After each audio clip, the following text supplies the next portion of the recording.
آگ میں جاتے ہوئے جبریل اور ہوا کے فرشتوں کو کہہ دیا تھا اما الیک فلا و اما الی اللہ فنعم ایاک نعبد و ایاک نستعین۔ اللہ تعالیٰ نے اپنی ذات کو اس خوبصورت انداز میں پیش کیا کہ جیسے ہم اللہ کو دیکھ کر کہہ رہے ہیں ایاک نعبد و ایاک نستعین، یا اللہ صرف تیری بندگی کریں گے، یہ سر اور کہیں نہیں چکے گا، اور یا اللہ صرف تجھ سے مانگیں گے اور کسی سے نہیں مانگیں گے۔ قرآن وہ میں نے پہلے ایک مثال سے بتا دیا، یہ استعانت بالغیر نہیں ہے، بھائی مجھے قرض چاہیے اب مجھے 1,00,000 روپیہ دے دیں، یہ اس میں نہیں آتا ہے۔ میرے نبی قرضہ اٹھاتے تھے، میرے نبی نے جنگ کے لیے تلوار اٹھائی، زرہ پہنی، اسباب کی دنیا ہے، اسباب کا اختیار کرنا اور چیز ہے، اور جن چیزوں میں اللہ کے سوا کوئی کرنے والا نہیں وہ لوگوں کے سامنے ہاتھ پھیلا دینا۔ استعانت صرف اللہ سے۔ اگر آپ نماز کی عادت ڈال لو نا، آپ پڑھتے ہو لیکن ہر حاجت میں مصلی پہ آ جاؤ، پھر آپ کو ایاک نستعین کا مزہ آئے گا۔ اپنی حاجت نماز کے ذریعے اللہ کے سامنے رکھو۔ ایک بدو طواف کر رہا تھا، یا اللہ تجھے پتہ ہے نا میں بھی بھوکا ہوں اور میری اونٹنی بھی بھوکی ہے، اور مجھے کھانے کو میرے بچے بھی بھوکے اور میں بھی بھوکا۔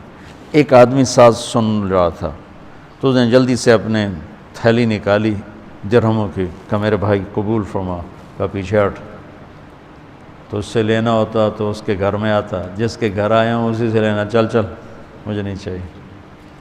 وہ طواف سے فارغ ہوا تو اعلان ہوا فلاں ابن فلاں کہاں ہے، تو یہ خود تھے، کہا جی میں ہوں، کہا آپ کے چچا کا انتقال ہوا ہے تو انہوں نے اپنی ساری وراثت آپ کے نام کر دی ہے، چونکہ ان کی اولاد کوئی نہیں تھی۔ تو 1 منٹ میں اللہ تعالیٰ نے قبول فرمائی۔ ہشام بن عبد الملک اور سالم بن عبداللہ بن عمر بیت اللہ کا طواف فرما رہے تھے، تو ہشام نے کہا سالم کوئی ضرورت تو بتاؤ، تو وہ کہنے لگے اللہ کے گھر میں ہو کر میں اللہ کو نہ بتاؤں تمہیں بتاؤں، کتنے شرم کی بات۔ تو ہشام چپ ہو گیا۔ ہشام بادشاہ تھا بنو امیہ کا۔ تو جب دونوں باہر نکلے تو ہشام نے کہا اچھا اب تو بولیے، کوئی ضرورت بتائیں۔ تو سالم بن عبداللہ بن عمر، حضرت عمر کے پوتے، کہنے لگے کیا بتاؤں، دنیا کی یا آخرت کی؟ وہ کہنے لگا دنیا کی بتاؤ، آخرت کی میں کیا پوری کروں گا؟ تو وہ کہنے لگے دنیا تو کبھی اللہ سے نہیں مانگی، تجھ سے کیا مانگا؟ ما سألت من یملکھا فکیف من لا یملکھا، جو دنیا کا شہنشاہ ہے، دنیا تو اس سے کبھی نہیں مانگی، تم سے کیا مانگوں گا؟ تو میرے عزیزو، سارے قرآن کا خلاصہ یہ 2 لفظ ہیں، ایاک نعبد۔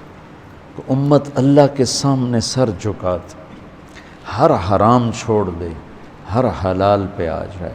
بندگی صرف نماز نہیں ہے، بازار کی بندگی کیا ہے؟ سچائی، ناپ تول کا پورا ہونا، وعدے کو وفا کرنا، کھوٹ ملاوٹ سے بچنا، یہ بازار کی عبادت ہے۔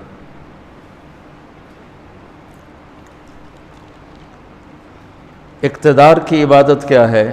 ظلم سے بچنا، اپنی طاقت سے کسی پہ ظلم نہ کرنا، انصاف کو ہاتھ سے نہ جانے دینا۔ وکالت کی، عدالت کی عبادت کیا ہے؟ ظالم کا ساتھ نہ دینا۔ سیاست کی عدالت کی عبادت کیا ہے؟ دنیاوی مفاد نہ اٹھانا، بلکہ قومی مفاد کے لیے اپنے آپ کو پیش کرنا۔ گھر کی بندگی کیا ہے؟ ماں باپ ہیں تو ان کی آنکھوں کی ٹھنڈک بننا، بیوی ہے تو اس کے دامن کو خوشیوں سے بھرنا، اولاد ہے تو ان کو ایسی محبت دینا جیسے میرے نبی حسنین کو دے کر گئے تھے۔ یہ اس طرح عبادت پھیلی ہوئی ہے۔ بہن بھائی ہیں تو ان کے ساتھ شیر و شکر ہو کے رہنا، ان کی کمیاں زیادتیوں سے درگزر کرنا، یہ ایاک نعبد ہے۔ صرف نماز کے اندر نہیں ہے ایاک نعبد، بلکہ پوری زندگی ایاک نعبد ہے۔ تو میں کہا کرتا ہوں سچائی، دیانتداری اور انصاف، یہ 3 چیزیں اگر آپ کے اور میرے اندر ہیں تو ہماری پوری زندگی عبادت بن جائے گی، پوری زندگی بندگی بن جائے گی۔ وَإِيَّاكَ نَسْتَعِينُ، جب اس کے سامنے سر جھکاؤ گے پھر ہاتھ اٹھاؤ گے تو مزہ بھی آئے گا، مانگنے کا بھی، اس کے دینے کا بھی۔ اس کو کون سا کہیں سے لینا پڑتا ہے؟ جو وہ نباتہ بن یزید نخی رحمۃ اللہ علیہ تابعین میں سے ہیں، اللہ کے راستے میں جا رہے تھے، گدھا مر گیا تو نیچے اتر کے 2 نفل پڑھ کے کہنے لگے، یا اللہ تو بے نیاز ہے، تجھے تو کسی چیز کی ضرورت نہیں، اور میں تو مسافر ہوں، مجھے اس کی ضرورت ہے، اسے زندہ کر۔ اور ایک چھڑی ماری، قم باذن اللہ، گدھا اچھل کے کھڑا ہو گیا۔ اور امام شافعی نہیں شعبی فرماتے ہیں کہ میں نے اس گدھے کو دمشق کے بازار میں فروخت ہوتے دیکھا، اور وہ نباتہ پہلے فوت ہوئے، کھوتا بعد وچ مریا۔